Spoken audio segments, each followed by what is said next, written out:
You have a sepsis patient in your unit. You got your blood gas, you got your central lines, and you've been told to check the mixed venous. How are you gonna do that?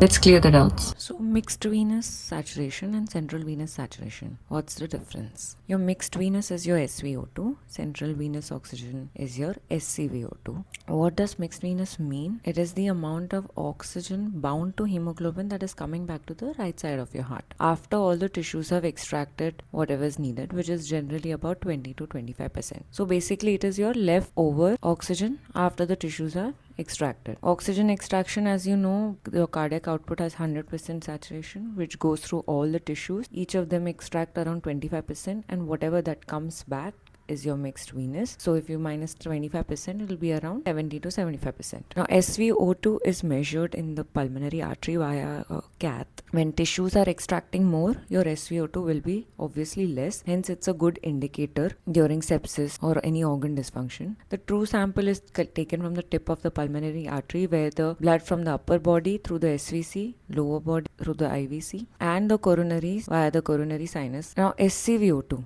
What's the difference? Since we know pulmonary artery cath and the access to it is not as easy, especially in a sick child, we usually collect the sample from the tip of the junction of SVC and the right atrium, either by inserting a jugular or subclavian. The only problem is that there is no blood from the coronary sinus, and therefore the values are slightly around 2 to 5% higher and not accurate. It can be used as a surrogate for SVO2. Normal is around 65 to 70%. Usually we target 75% in sepsis and septic shock. When does the SVO2 decrease? When your cardiac output is not meeting the tissue demand. When the hemoglobin levels are low, when the saturations are low, demand increases and the delivery remains the same or decreases. Fever, shivering, anemia, shock, organ dysfunction, they all cause decrease in SVO2. When does SVO2 increase? A higher SVO2 with an increasing lactate is alarming, means the tissues are absolutely damaged at the cellular level and are not extracting any oxygen whatsoever. Hypothermia, anesthesia post sedation, or increased cardiac output states, or left to right cardiac shunts.